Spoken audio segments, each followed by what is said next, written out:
Hola a todas las amigas de A Tus Pies, pero qué bendición más hermosa es volver a encontrarnos aquí haciendo estos estudios bíblicos acerca de la primera carta del apóstol Pablo a Timoteo, que tanto están alimentando y edificando nuestras vidas. Gracias a todas aquellas que nos escriben contándonos que los estudios están siendo de bendición, la verdad que nos alientan. Gracias, amigas queridas. Podés seguir haciéndolo allí en nuestra página de A Tus Pies, donde podremos leer y contentarnos juntas y orar por vos y motivarte a que puedas profundizar en las aguas de la palabra de Dios. ¿Sabes por qué? Porque la palabra de Dios transforma la vida. Hoy es el alimento, siempre lo fue, el maná de Dios, pero el alimento más fuerte que un cristiano puede tener es estudiar en profundidad la palabra de Dios. Y estamos estudiando, como bien te dije recién, la primera carta del apóstol Pablo a Timoteo. Ya vamos por el capítulo 3 y hoy vamos a terminar con los 3 últimos versículos. Acompáñame con tu Biblia allí en el capítulo 3 de la carta de Pablo a Timoteo, versículos 14, 15 y 16. Vamos a estar leyendo ahora. Te invito a que también podamos en este momento orar a nuestro Dios. Siempre dependemos de Él para poder abrir nuestros labios con sabiduría y para que Él pueda abrir tu corazón, para poder entender lo que Pablo quiso decirle a Timoteo en estos 3 versículos tan profundos. Señor, te damos muchas gracias por esta oportunidad, por este tiempo que hemos separado como mujeres para estudiar tu palabra. Gracias, Señor. Gracias porque nos das la oportunidad, nos das el tiempo y ahora queremos que limpies nuestros corazones de todo pecado, que no haya nada, Señor, que estorbe el oír tu dulce voz en esta hora, el entender este pasaje de la Escritura y el comprender cuánto vos amás a la iglesia. Señor, mueve nuestros corazones en el nombre del Señor Jesús. Amén.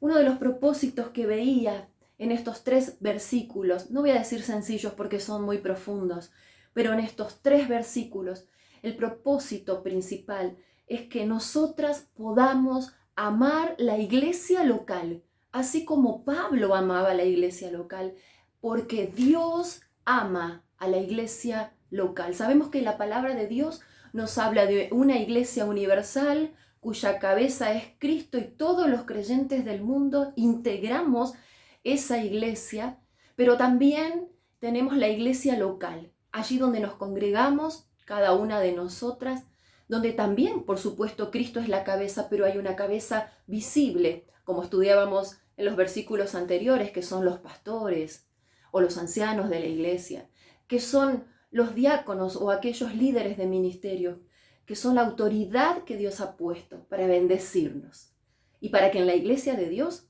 haya orden. Quizás lo primero que respondemos cuando nos preguntan ¿qué es la iglesia? Decimos el cuerpo de Cristo. Y claro, es así, porque Pablo lo enseña en 1 Corintios 12:12, él escribió, porque así como el cuerpo es uno y tiene muchos miembros, pero todos los miembros del cuerpo, siendo muchos, son un solo cuerpo, así también Cristo. Es que la iglesia es el cuerpo de Cristo. Y qué bueno que podamos entenderlo de esta forma, porque un cuerpo es un organismo vivo y la iglesia es un organismo vivo que crece unido a todo creyente. Pero también la iglesia es una organización, porque es más, todo organismo vivo necesita de una organización para que pueda crecer sano, saludable, si no, un organismo vivo sin organización se muere. El cuerpo humano entonces debe, así como está altamente organizado por los aparatos y sistemas que tenemos en nuestro cuerpo, la iglesia entonces dijimos tiene que estar organizada para poder llevar adelante eficazmente cada una de sus tareas, para que Dios pueda bendecir a esa iglesia y esa iglesia pueda crecer saludablemente. Mira, la iglesia es muy importante para Dios. Hay una frase que escuché hace un tiempo y que impactó mi alma y quizás ya te la compartí, pero me encanta repetir. Cristo tuvo que morir para que la iglesia pudiera nacer. Y en esta carta venimos viendo desde el capítulo 1 cómo Pablo estaba preocupado por la iglesia de Éfeso y todas las iglesias que él había fundado, todos los testimonios del Evangelio que habían sido fundados y estaban creciendo, pero se habían introducido los falsos maestros, la apostasía estaba vigente ya en ese tiempo y las iglesias muchas veces en vez de crecer o edificar a los creyentes comenzaban a dividirse, muchos se extraviaban de la fe porque había muchas falsas doctrinas y cosas que estaban quizás mal aprendidas o mal llevadas a la práctica. Por lo tanto, Pablo, dijimos desde un principio, lo envía a Timoteo para corregir, para confrontar. Y Pablo aquí en estos versículos del capítulo 3 le va a recordar a Timoteo y por lo tanto a los demás creyentes, ¿qué es la iglesia? ¿Qué es la iglesia? Te voy a leer ahora sí estos 3 versículos, presta atención. Dicen así, versículos 14. Esto te escribo, aunque tengo la esperanza de ir pronto a verte.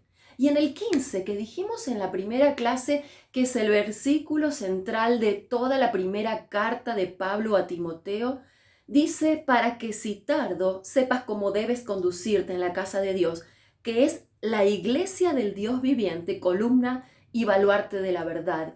Y termina con el maravilloso versículo 16, que dice, e indiscutiblemente grande es el misterio de la piedad. Dios fue manifestado en carne, justificado en el Espíritu, visto de los ángeles, predicado a los gentiles, creído en el mundo, recibido arriba en gloria. Ahí, para las alumnas que están tomando apuntes, que están anotando, quiero que bosquejes este pasaje bíblico con 3 palabras con C, porque vamos a hablar de casa, versículo 15, estamos pensando, ¿qué es la iglesia? ¿Cómo es la iglesia o debe ser la iglesia que Dios diseñó? Primero, casa, versículo 15. Pone en segundo lugar, columna, también en el versículo 15. Y en el versículo 16 le vamos a poner la palabra credo. Vamos a pensar en primer lugar entonces en la iglesia como casa. Y ahí fíjate, ¿por qué decimos casa? Justamente porque es lo que dice el apóstol Pablo, para que si tardo sepas cómo debes conducirte en la casa de Dios. Nos detenemos allí por un momento. Mira, la iglesia es la asamblea del Dios viviente. Y la palabra griega para iglesia es una palabra que suena parecida a la nuestra, pero que se escribe con doble K, eclesia, y la palabra literalmente significa una compañía de personas que han sido convocadas. Te lo repito, una compañía de personas que han sido convocadas.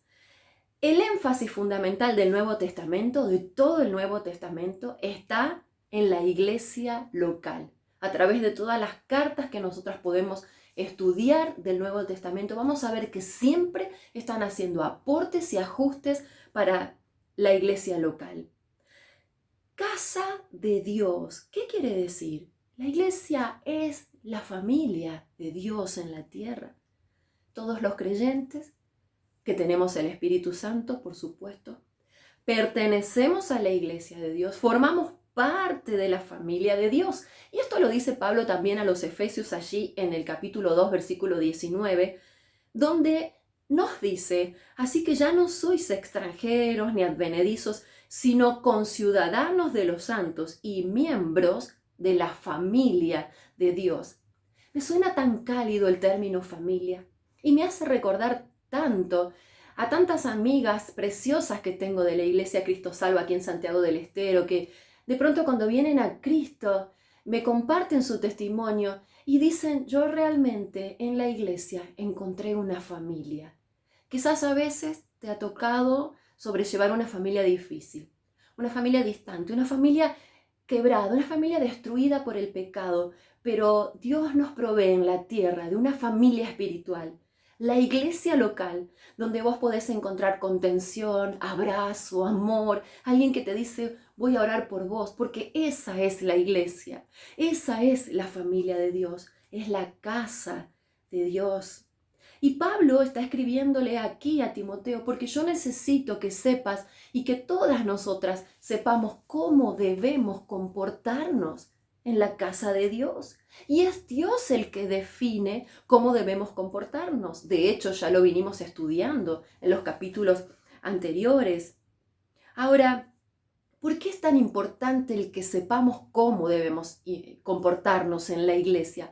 Porque la iglesia, y escúchame bien, es la organización más importante que existe en la tierra.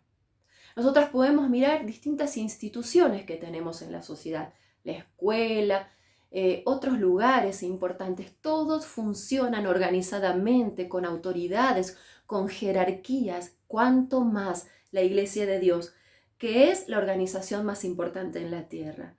Necesito que sepas cómo conducirte, cómo comportarte. Y esto me habla de identidad.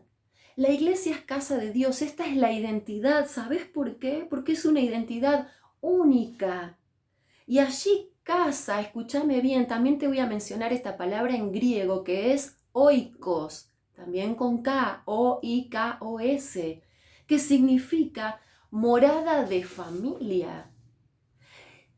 Una morada es el lugar donde nosotros habitamos, donde nosotros vivimos. No se refiere al edificio, las cuatro paredes que nos rodean. Se está refiriendo a las personas que componen a esa casa, esa morada. Quiero decirte, la iglesia es la familia de Dios, porque Gálatas 6:10 también lo dice. Así que según tengamos oportunidad, hagamos bien a todos y mayormente a la familia de la fe. Nosotros tenemos que amar a la casa de Dios, tenemos que amar a nuestra iglesia local, porque es lo que también dice en el libro de Hebreos, capítulo 3, versículos 5 y 6. Y Moisés, a la verdad, fue fiel en toda la casa de Dios como siervo para testimonio de lo que se iba a decir.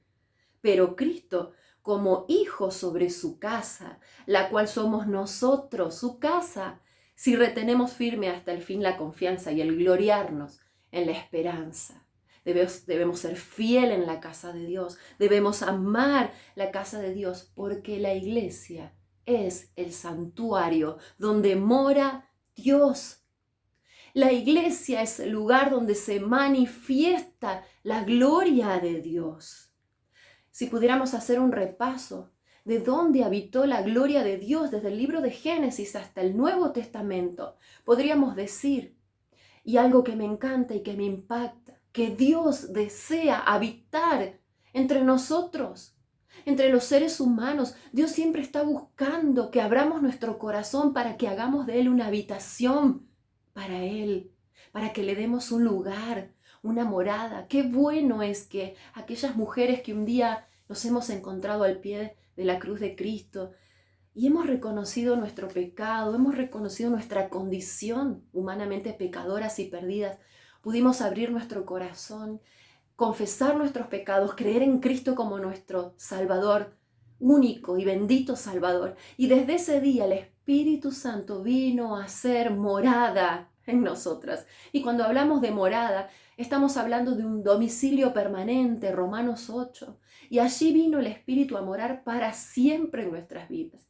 Por eso decimos que en la iglesia mora la presencia de Dios, porque el Espíritu mora en cada creyente y por lo tanto se manifiesta en la iglesia donde vos y yo, mi querida hermana, nos congregamos. Ahora, dijimos, la gloria de Dios habitó en el jardín del Edén, la gloria de Dios habitó en el tabernáculo que construyó Moisés, la gloria de Dios habitó en el templo que hizo construir Salomón. La gloria de Dios, Nuevo Testamento, habitó en el mismo cuerpo del Señor Jesucristo. Es más, Él se encarnó, Él se puso como si fuera un traje humano similar al nuestro para cubrir esa gloria de Dios, pero era la misma gloria de Dios. Pero un día Cristo ascendió a los cielos y en Hechos capítulo 2 el Espíritu Santo descendió sobre los creyentes. Y desde ese día la gloria de Dios se manifiesta en la vida de un creyente. Ahora, déjame que te diga, lamentablemente, no todos los creyentes, a pesar de tener el Espíritu Santo, reflejan la gloria de Dios. Muchas veces vivimos como queremos, muchas veces tomamos el control de nuestra propia vida y no dejamos que el Espíritu nos controle, no dejamos que el Espíritu nos transforme de gloria en gloria, como dice su palabra. En 2 Corintios 3:18, cuando miramos la palabra, somos transformadas de gloria en gloria. Quizás sos una cristiana que tenés al Espíritu, pero no estás reflejando la gloria de Dios. En esta hora te invito a que puedas tomar la decisión de a partir de hoy ser una mujer que refleja la gloria de Dios, que ven los demás en vos que Dios está en tu vida, porque hablas bien, porque pensás bien, porque actuás bien. Mira, Pablo aclara, la iglesia es la casa del Dios viviente. ¿Por qué tiene que aclarar? Recordá que estamos en Éfeso. Recordá que allí la gente era pagana, la religión era politeísta. Ellos tenían muchísimos dioses en los cuales creían, a los cuales adoraban. Recordá también, por ejemplo, cuando Pablo estuvo predicando en Éfeso, cómo casi pierde su vida por haber atacado a la creencia acerca de la diosa Diana, que era aquella que ellos idolatraban tanto y por ende le habían construido un templo fastuoso que llegó a ser una de las 7 maravillas del mundo. Era tan lujoso, que admiraba a quienes lo conocieron. Los paganos adoraban a ídolos muertos, pero los creyentes, dice Pablo, adoramos al Dios viviente. La iglesia entonces es la morada del único Dios. Escúchame bien, del único Dios vivo y verdadero. No importa cuán sencilla o cuán lujosa sea la iglesia donde te congregás, eso es lo menos importante.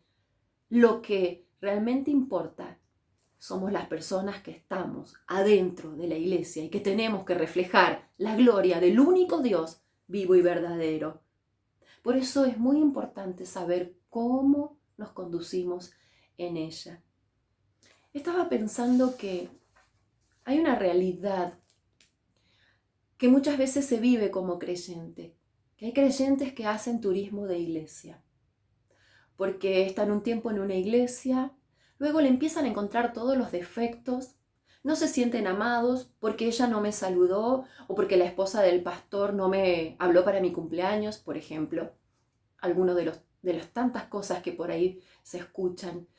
Y entonces nos vamos de iglesia en iglesia porque ninguna iglesia nos conforma. Quiero decirte, mi querida hermana, y perdona que sea tan fuerte, quizás, mientras vos estés y vos estés con el problema, ninguna iglesia te va a conformar, porque vos vas llevando de iglesia en iglesia ese problema, esa insatisfacción, esa ingratitud, esa manera de mirar siempre el defecto en vez de mirar las virtudes que tiene tu iglesia. Yo te quiero decir, no hay ninguna iglesia perfecta, porque estamos nosotros que somos pecadoras. Y mientras estemos nosotras, la iglesia nunca va a ser perfecta. Mientras estemos en este cuerpo de carne, la iglesia nunca va a ser perfecta. Por eso tenés que amar la iglesia local, donde Dios te hizo nacer en el Evangelio, donde diste tus primeros pasos, donde tus maestros te enseñaron de la palabra de Dios. Pero no estás contenta, orá por la iglesia. Cada día hoy asumí un compromiso de orar por tus pastores, de orar por la iglesia donde te congregas, de orar por los maestros, de orar por las decisiones que se toman cada día. Quizás, si Dios tiene un llamado muy grande en tu vida, te tiene que llevar a otra iglesia o quizás te tenés que radicar en otra ciudad por algún motivo mayor. Pero en el nombre del Señor Jesús, comprométete hoy a orar por tu iglesia y amar a tu iglesia, porque tu iglesia local es la morada de Dios. Vamos a continuar. Dijimos recién Cuando hablamos de casa, hablamos de la identidad de la iglesia, pero cuando hablamos de columna, que es lo que dice Pablo en el versículo 15 también, que la iglesia es columna y baluarte de la verdad. Y cuando hablamos de columna, hablamos de la misión única que tiene la iglesia, columna y baluarte. Mira, la palabra columna se traduce lo que sostiene el peso de un edificio. Esto me da la idea de un respaldo. Volvemos a imaginarnos el templo de la diosa Diana, porque quizá Pablo, en su didáctica tan experimentada para poder enseñar, cuando escribe este versículo, lo más probable es que haya estado imaginándose el templo de la diosa Diana. Este templo fastuoso y lujoso, como te decía recién, que medía, mira, para que puedas darte una idea, aproximadamente más grande que una cancha de fútbol. Contenía 127 columnas de mármol blanco y cada columna era aproximadamente, tenía la altura de un edificio de 5 plantas. Pablo sin duda está utilizando esta ilustración para demostrar cómo la iglesia es la verdadera columna y baluarte de la verdad. Columna, dijimos entonces, es una estructura que soporta precisamente el techo de un edificio. Mira, hacé memoria junto conmigo, acordate en el Antiguo Testamento, en la época de los jueces, cuando Sansón ya había perdido sus ojos porque el pecado lo había tomado como juguete a él y estaba allí en una fiesta y lo habían llamado para que divierta a la gente. Y Dios le dio por última vez el poder para poder, con toda su fuerza característica de Sansón, de destruir a aquella gente malvada. Dice que Sansón tomó de las columnas de ese lugar, ese salón lujoso donde se encontraba aquel banquete, y derribó todo el edificio. Miren, es muy importante una columna. Por eso Pablo magistralmente va a tomar esta ilustración para que vos y yo podamos entender que la iglesia es una columna. ¿Por qué? Porque la iglesia soporta la verdad. Porque la iglesia está cimentada en la verdad. Y por eso nosotras tenemos que entender y nosotras tenemos que comprender que la verdad son dos cosas con P. Cuando hablamos de verdad, tenemos que pensar que la verdad es una persona. La verdad es Cristo. Él lo dijo en San Juan 14:6. Yo soy el camino y la verdad y la vida. Yo soy la verdad. La verdad es una persona. Pero bíblicamente también la verdad es la palabra de Dios. Por eso el mismo Jesús, cuando estaba orando con su Padre, allí en San Juan 17:17, dijo, santifícalos en tu verdad. Tu palabra, Padre, es la verdad. Y la iglesia tiene la misión de abrazar esta verdad, de proclamar la verdad, de estar instruidos en la verdad. Por eso Pablo insiste en esta carta, la sana doctrina. Tienen que proclamar la sana doctrina, tienen que instruirse en la sana doctrina, porque la iglesia tiene la misión no solo de abrazar esta verdad, sino de defender esta verdad, de propagar la verdad del Evangelio con nuestros labios y de proclamar la verdad. Cristo es la verdad y eso es lo que la iglesia anuncia. Esa es la misión de la iglesia. Pero vamos terminando y vamos a pensar en el maravilloso versículo 16. Dijimos 3 palabras con C, repasamos. La iglesia es casa, la iglesia es columna, pero la iglesia tiene un credo al que abraza, al que defiende, al que proclama. ¿Y qué contiene este credo? Lo que dice el versículo 16, el misterio de la piedad. Hago un silencio porque es muy importante este versículo, es muy profundo. Y clamo que el Espíritu Santo nos esté revelando lo que significa. Se cree probablemente que estas 6 frases que contienen el misterio de la piedad era un canto que los primeros cristianos entonaban en sus reuniones. ¿Y qué dice este misterio de la piedad? Te propongo y te desafío a que te lo aprendas de memoria. Son 6 versos. En primer lugar, Dios fue manifestado en carne. Y esto es lo que dice San Juan 1:14. Aquel verbo fue hecho carne y habitó entre nosotros y vimos su gloria, lo que te decía hace un ratito, lleno de gracia y de verdad. Dios fue manifestado en carne a través de su Hijo Jesucristo. Pero ¿qué más dice este credo, este misterio de la piedad? Dios fue justificado en el Espíritu. Jesucristo fue justificado en el Espíritu. San Mateo, capítulo 3, versículos 16 y 17. Recordá la escena. El Señor Jesús acababa de ser bautizado por Juan. Y cuando subió del agua, he aquí, los cielos fueron abiertos y vio al Espíritu de Dios que descendía como paloma y venía sobre él, y una voz de los cielos que decía: este es mi Hijo amado, en quien tengo toda complacencia. ¿Ves cómo Jesús fue justificado en el Espíritu? Pero también, en tercer lugar, dice este credo al que abrazamos de todo corazón, el misterio de la piedad. Jesucristo fue visto de los ángeles. Y en Mateo 4:11 recordamos allí cuando Jesús terminaba de ser tentado 40 días en el desierto. ¿Qué sucedió? El diablo entonces le dejó y he aquí vinieron ángeles y le servían.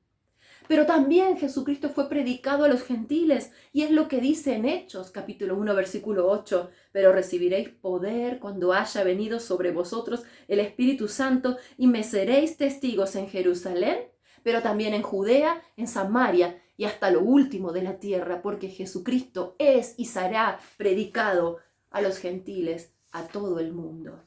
Pero también tiene mucho que ver con lo que dice en quinto lugar: Jesucristo es creído en todo el mundo y lo será. Hechos 2:41 se nos narra allí que los que recibieron su palabra fueron bautizados y se añadieron aquel día como 3.000 personas. Desde ese día el Evangelio comenzó a correr y comenzó a correr. Hoy tenemos la bendición de las redes sociales. La palabra no va a parar nunca. Yo pensaba cuando entramos en el aislamiento obligatorio que desde allí muchas iglesias aún no podemos reunirnos para predicar el Evangelio. Pero nadie va a detener lo que hay en cada una de nosotras. Tenemos la palabra, hoy tenemos las redes. Sigamos proclamando la palabra para que Jesucristo sea creído en el mundo. Jesucristo sea creído en el mundo. Pero terminamos. En último lugar, dice el versículo 16, Jesucristo fue recibido arriba en gloria. Y esto me transporta mentalmente a la escena preciosa de Hechos capítulo 1. Allí estaba Jesús, ya con un cuerpo glorificado, esperando que su Padre lo arrebatara para ir al cielo. Sus discípulos más cercanos estaban observando aquel espectáculo.